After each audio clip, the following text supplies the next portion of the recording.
Olá, queridos amigos. Continuando nossa reflexão sobre a obra Jesus no Lar, falaremos hoje sobre o capítulo 10, chamado O Juiz Reformado. Como houvesse o Senhor recomendado nas instruções do dia muita cautela ao julgar, a conversação em casa de Pedro se desdobrava em derredor do mesmo tema.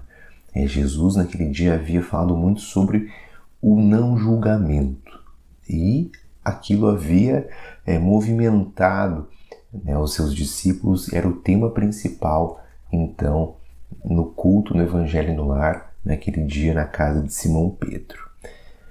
É difícil não criticar, comentava Mateus com lealdade, porque a todo instante o homem de mediana educação é compelido a emitir pareceres na atividade comum. Sim, concordava André, muito franco. Não é fácil agir com acerto, sem analisar detidamente. Depois de vários depoimentos em torno do direito de observar e corrigir, interferiu Jesus sem afetação. Inegavelmente, homem algum poderá cumprir o mandato que lhe cabe no plano divino da vida, sem vigiar no caminho em que se movimenta sobre o princípio da retidão. Todavia, é necessário não inclinar o espírito aos desvarios do sentimento, para não sermos vitimados por nós mesmos. Seremos julgados pela medida que aplicarmos aos outros. O rigor responde ao rigor, a paciência, a paciência, a bondade. Então observemos aqui, quando Jesus nos chama muito a atenção para observarmos que é necessário não inclinar o nosso espírito aos desvarios dos sentimentos, que por muitas vezes nós acabamos contaminando a nossa análise quando nós vamos analisar o comportamento do outro, especialmente. E Jesus então continuou. Quando Israel vivia sob o governo dos grandes juízes, existia um magistrado austero e violento em destacada cidade do povo escolhido, que imprimiu o terror e a crueldade em todos os serventuários sob a sua orientação. Abusando dos poderes que a lei lhe conferia, criou ordenações tirânicas para a punição nas mínimas faltas. Multiplicou infinitamente o número dos soldados, edificou muitos cárceres e inventou variados instrumentos de flagelação. O povo, asfixiado por estranhas proibições, devia movimentar-se debaixo de severa fiscalização, qual se fora rebanho de bravios animais.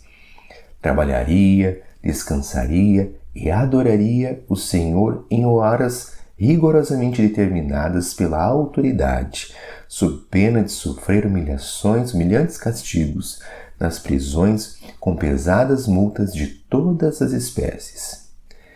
Se bem mandava o juiz, melhor agiam os subordinados, cheios de natural malvadez. E Jesus continuou. Assim foi que, certa feita, dirigindo-se um magistrado alta noite à casa de um filho enfermo, foi aprisionado sem qualquer consideração por um grupo de guardas bêbados e inconscientes que o conduziram à escura enxovia que ele mesmo havia inaugurado semanas atrás. Não lhe valeram a apresentação do nome e as honrosas insígnias de que se revestia. Tomado por temível ladrão, foi manietado, despojado dos bens que trazia e espancado sem piedade.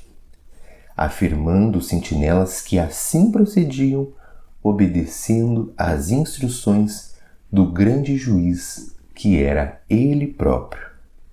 Somente no dia imediato foi desfeito o equívoco, quando o infeliz homem público já havia sofrido a aplicação das penas que a sua autoridade estabelecera para os outros.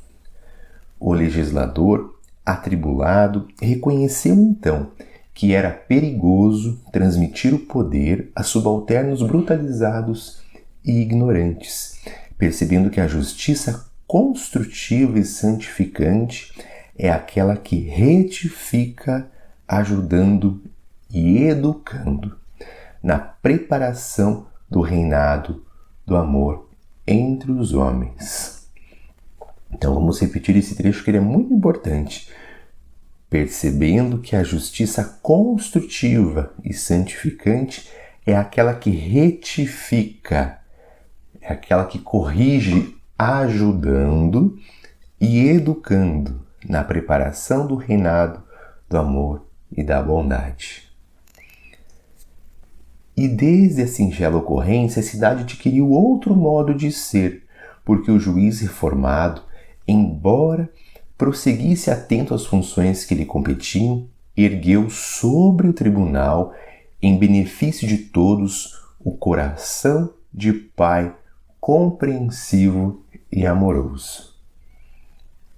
Toda uma cidade se modificou em função da mudança da percepção daquele juiz, do juiz reformado, como é o título aqui deste capítulo, que ele passou a olhar para o povo como um pai compassivo e amoroso olha para seu filho. E o texto continua. Lá fora brilhavam estrelas retratadas nas águas serenas do grande lago. Depois de longa pausa, Jesus concluiu: somente aquele que aprendeu intensamente com a vida, estudando e servindo, suando e chorando, para sustentar o bem entre os espinhos da renúncia e as flores do amor, estará habilitado a exercer a justiça em nome do Pai. Somente aquele que aprendeu intensamente com a vida. Por vezes a gente passa pelas experiências e não aprende. Continua cometendo os mesmos erros. Então, somente quando a gente começa a aprender, prestar atenção nas lições que a vida nos apresenta a cada momento, modificando a nós mesmos, estudando e servindo, buscando aprender, nos colocando na condição de aprendizes, que é fundamental para a gente se sentir mais leve. Somos aprendizes da vida. Suando e chorando, ou seja, servindo, trabalhando e também sentindo, vivendo cada momento, vivendo as relações, para sustentar o bem entre os espinhos da renúncia e as flores do amor. Então nós temos, sim, dificuldades todos os dias, mas devemos também ficar atentos ao perfume das flores, a beleza, a gratidão de estarmos aqui neste corpo físico, do planeta lindo que nós temos para viver, de todos os recursos que temos em função da bondade, da misericórdia divina na nossa vida. Estará habilitado a exercer a justiça em nome do Pai.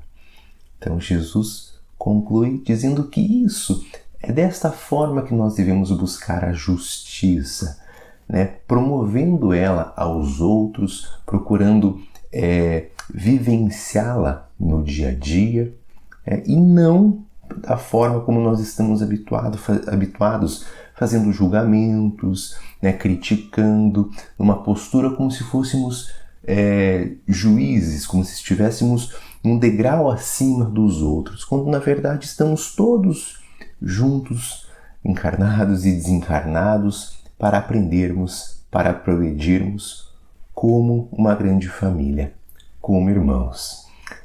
Que Jesus nos abençoe e até o nosso próximo encontro.